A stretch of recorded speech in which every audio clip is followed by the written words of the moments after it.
Hey, welcome back to DIY guitar making.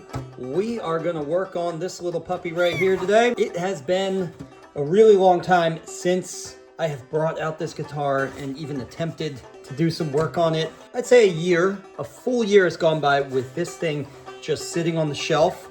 I am convinced that there is a colony of spiders. I don't know if spiders live in colonies. I think I'm thinking of bats actually. But whatever, colony in this sound hole right now. I literally had to bushwhack my way through the spider webs just to get the guitar off of that shelf. So anyway, I am not joking when I say that there are spiders in there. In fact, if I bring my head down like this, I can see some of the spider webs still in the back here.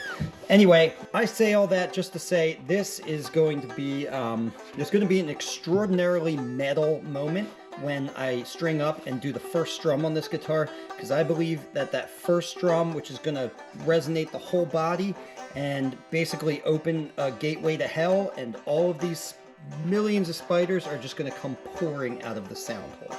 I don't think there's anything more metal than that.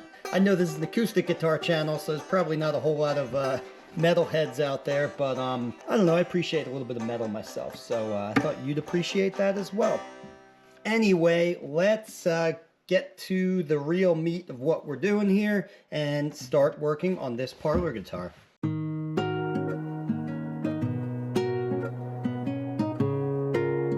What we have is a nearly complete instrument that has been neglected for a while, sat around, and so some things might have shifted here, especially with my move from the old shop to the new shop. And so there's a lot of environmental changes. Point being, before I just jump right into whatever next step I wanted to work on, I'm taking a look over this whole thing just to see, most importantly, if the neck has moved. And I did look at this just a moment ago, and I'll show you with a straight edge in a moment, but it has moved a little bit and even slightly twisted. Because if I look at it on one side as opposed to the other, I can see this corner is a little higher over here than this one, which means it's actually twisted like that on this end just a little bit, which I've confirmed with my straight edge by checking the rock here as compared to the rock here. And I get more rock on this end, again, because it's kind of twisting that way. As many of you guys know, you actually want the neck to bow, not backwards like it is, but bow forward for the sake of playability later on when the guitar is complete.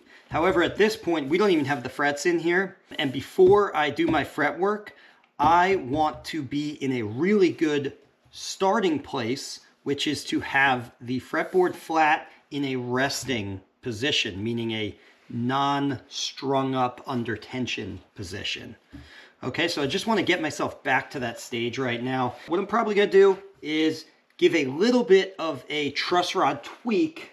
I know that the truss rod tweak is not going to solve this perfectly, but it can help a little bit and get me closer. And then I'm probably certainly still going to have to break out the radius beam again and just kind of re-flatten it. I don't want to view the truss rod as the full solution or the flattening beam as the full solution. In both cases, that's problematic. If I go straight to the flattening beam, I can overdo this at this point because everything is kind of where I want it to be. I want to kind of mitigate the problems here by doing a little bit of both. A little bit of truss rod, a little bit of flattening. Okie dokie. Little tool for my trussy. Let's get in there. So what I like about these U-shaped tools, nope, it can't fit, never mind. This doesn't work on a parlor guitar. It's a good thing on the parlors, I always drilled the hole through the transverse bar. I'm gonna have to use a regular Allen key for this, whichever one fits. By the way, guys, do not store your Allen keys like this. And if you do store your Allen keys like this, every time you buy a piece of IKEA furniture and you get a new little Allen key, don't put it in here, just throw it in the trash. Because that's what I did, and I have probably 80% of these are the exact same size. It always takes me forever to figure out what I got. Anyway, and we got a winner. We are in a slight back bow here, so what we need to do to correct the back bow is actually turn this lefty-loosey. And actually I can feel that I'm in the neutral pocket right now, so you saw I turned it kind of a great deal at the beginning there, and that's because I could feel that this had been tightened before. I'm sure, you know, I tend to do this before I do the leveling, so I had tightened it before to get it perfectly leveled, and so now I've actually just returned it to neutral, and I can feel, because the truss rod in that neutral position will feel kind of loose, kind of easy to turn in both directions. That's how you know the truss rod is neutral. By the way, it doesn't mean the neck is neutral. That doesn't mean the neck is flat. It means the truss rod is not bowing either way in there. So it's a nice way, without being able to visually see the truss rod, of just kind of knowing where the truss rod is. So now I'm going to go ahead and give it that small amount. So I did, let's say, I think I did slightly less than a quarter turn there. We'll take this and I'm just gonna, oops, I broke it. No, I'm just kidding. I'm just gently coaxing it along. Seriously, guys, like really gently. This looks more violent than it is. I'm barely coaxing the neck along, which, by the way, is just a little trick, as long as you're careful, for easing the neck into position, because sometimes when you turn that truss rod, the neck resists that movement for a little bit. It's eventually going to move because of the pressure that the bowed rod is now putting on the wood, but it might take 15 or 20 minutes, although usually it doesn't. It usually happens immediately. I always like to just kind of coax it along in case it is going to be one of those times where, you know, it takes a while. All right, let's take a look at it.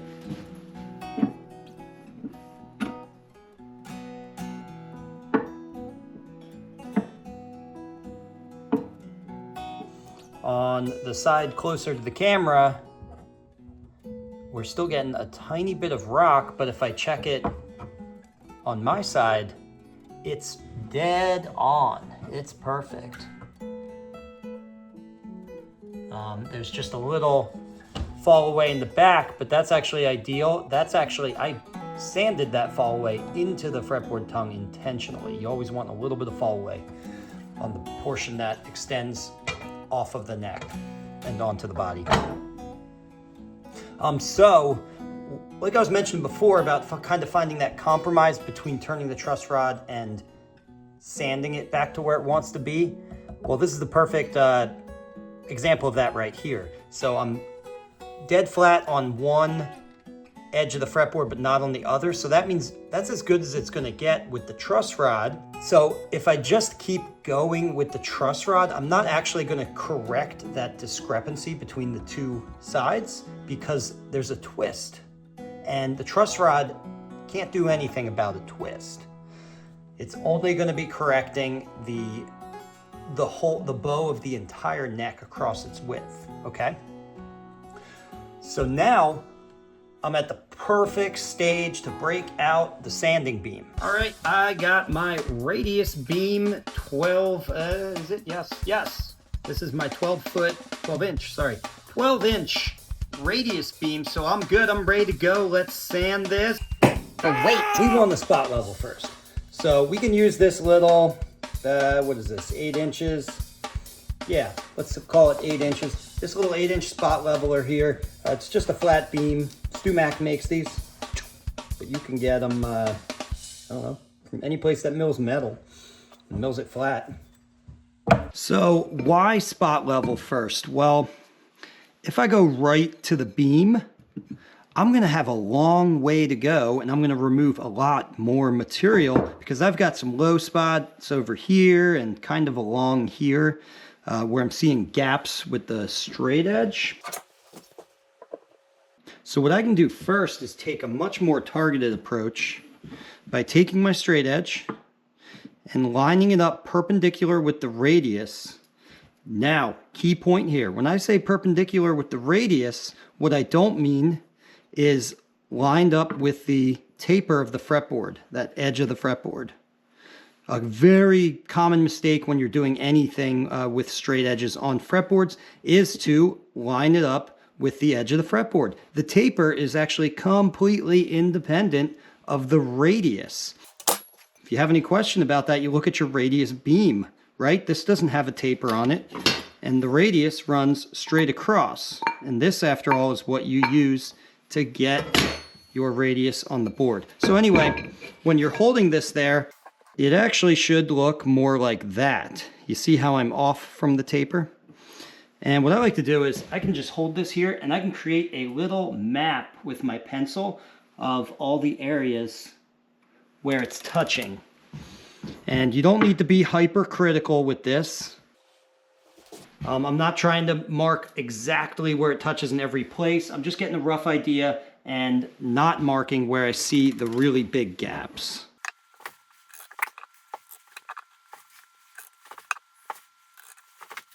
All right, so that gives me a pretty good, why do I want to do one more? One more. How about one more, guys?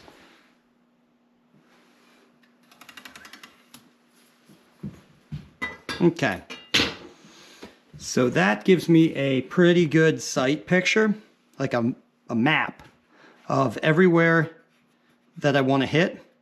And everywhere where the pencil marks are not, those are the low spots. So I'm just going to stay out of those with my small beam. I've got 120 grit on here, but whatever grit you use is just going to depend on how much work you think you need to do and how much in a early stage is your fretboard.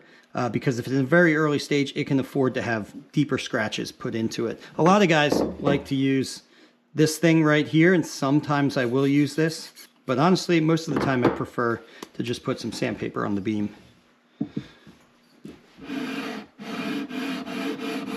So I'm just going to follow those pencil marks that I made.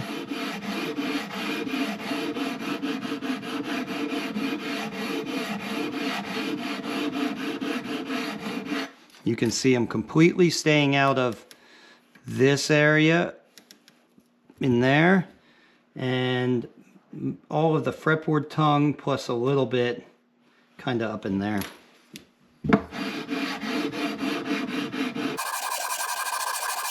Just gonna do a little bit and check it.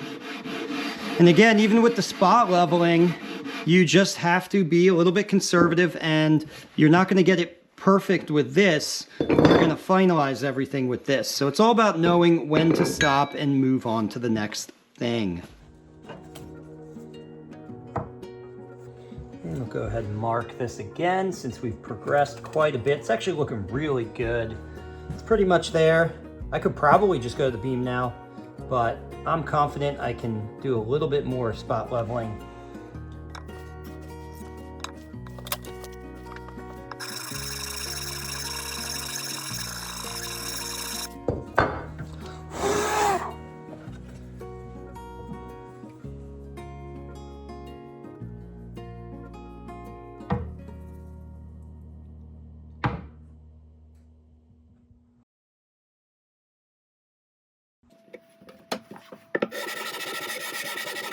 All right, it's beam time. So I'm gonna mark this thing up, just kind of everywhere like that.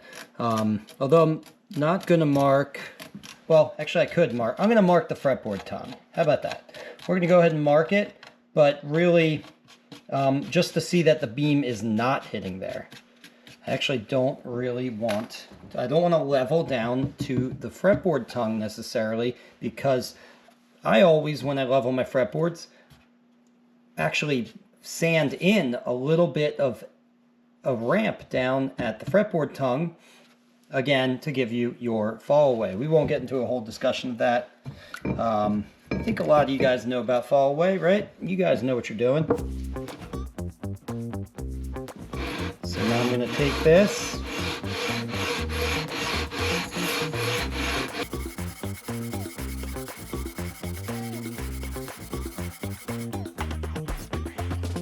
Man, I love sanding. I'm just kidding. All right, let's get back to it.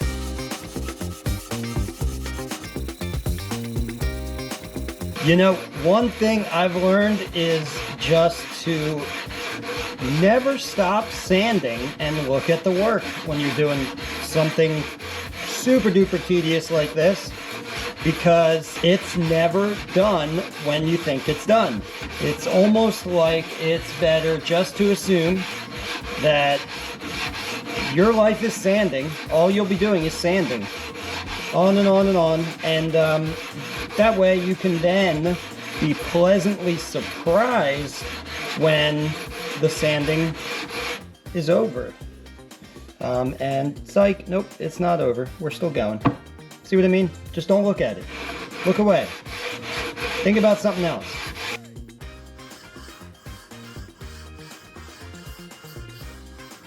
And you know what my absolute favorite thing to do while I'm sanding is? It's to talk about EricSchaeferGuitars.com. In fact, sometimes I'm in here sanding completely by myself, just talking about EricSchaeferGuitars.com to nobody. EricSchaeferGuitars.com. If you go to EricSchaeferGuitars.com, you will see the schedule of dates for my hands-on workshops. We've got a lot of workshops coming up in the summer, the spring as well, but those ones are booked. The spring, summer, and fall. And you will also see the online courses that we have available at EricSchaeferGuitars.com.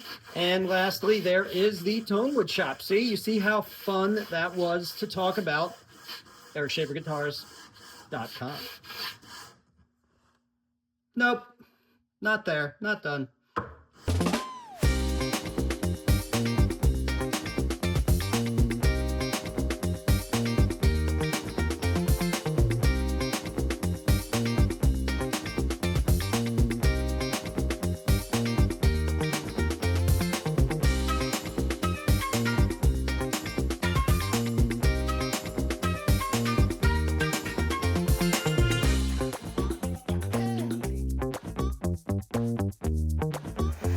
This is right where I want it to be. If I check it all across, it looks really good, with the one exception that there's a little bit of a gap. You can't see it on the camera because it's so small. Up here in the corner, which this was actually the lowest spot because of that twist, right? That's actually fine. That's where you want to stop, because the first fret starts right here, okay? So as long as you're not on the fret tops, that's what actually matters as far as your flatness. That space in front of the first fret, if you've got a really low dip there, which because this neck did actually move and twist, I have a really low spot there. I don't need to take it all the way to there. It's not going to affect anything if I do, and it's just going to mean that I'm going to remove even more material off of an already thicknessed fretboard. Keep that in mind, guys. Pay attention to how much material you're removing. Please, you will be much happier that way. Now we sand some more. A soft block will serve us just fine. It's just going to kind of squish down into that radius. You know, if you try to use a radius block or a radius beam for the smooth sanding portion of this, you will find that you just pretty much never get there. And that's just because there's always going to be some micro scratches from the previous grit that are just a half a thousandth of an inch lower than everything else. For whatever reason, it just kind of snuck down in there. And if you're not using something nice and soft and squishy, it's never going to get down into that little hollow to remove that one single scratch that is bugging you. Trust me, I spent years not knowing that lesson, and just through grit and determination and sweat, you know, going through all the grits until I realized, hey, once you've established the radius with a heavy grit, then you don't need to keep putting sandpaper on the hard blocks or the hard beams. Just let the soft spongy block get down in there, and it will go an order of magnitude quicker.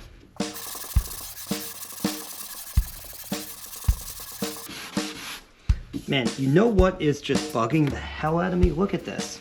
Only at the 12th fret dots, I installed an inner dot within the dot of abalone, and it looks really nice right there. Slightly off center actually, but at least you can see the abalone. On this one, there is abalone in there, but just through sheer chance, when you're sanding through shell materials like mother of pearl or abalone, it's kind of like there are these sheets that cleave off of it, and each one, as you sand into it, you reveal a completely different shade and color hue. Sometimes you'll get kind of a greenish thing, you'll get a bluish thing, more of a blackish like I'm getting here. This just looks bad, right? I think even once I smooth this out, you're gonna barely see that dot.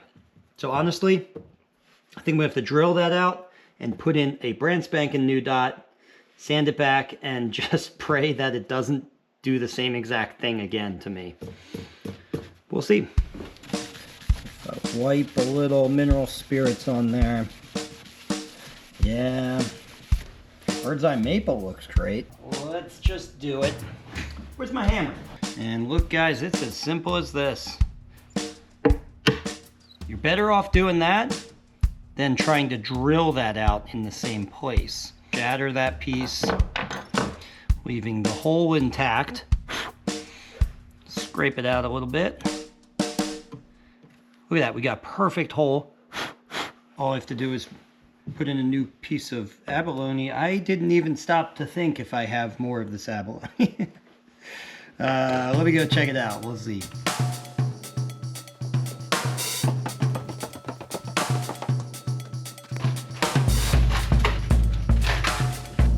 I've got abalone purfling, but man, I don't know about dots. You might be in trouble, folks.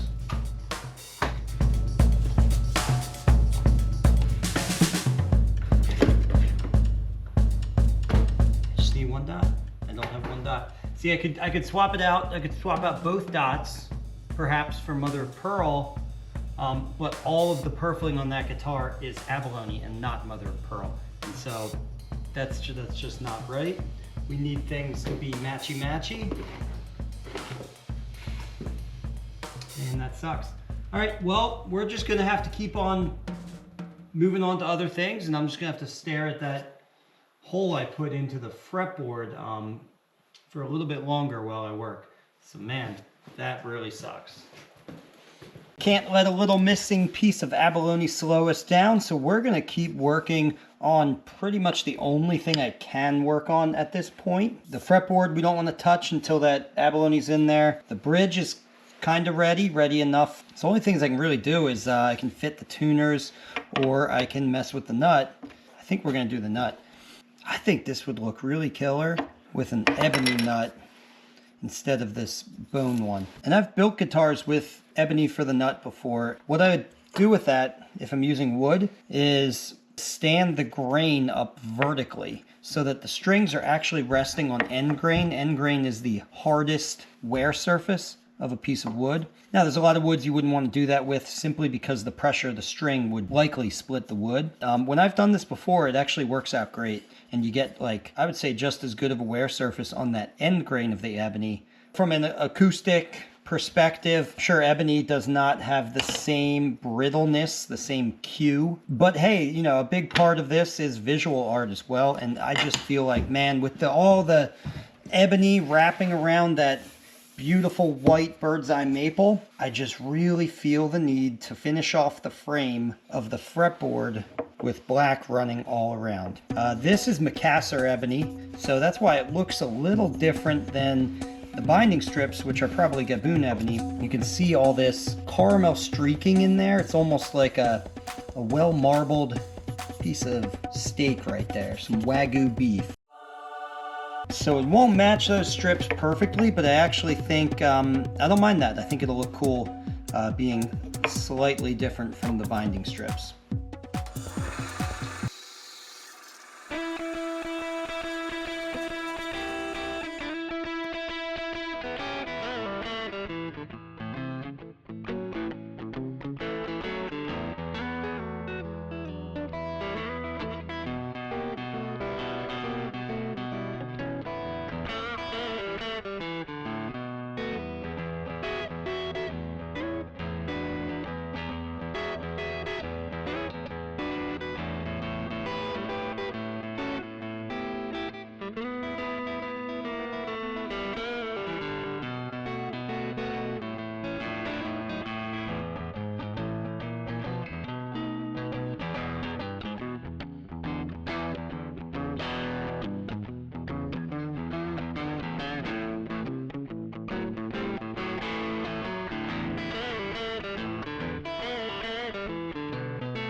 Okay, and there we have it.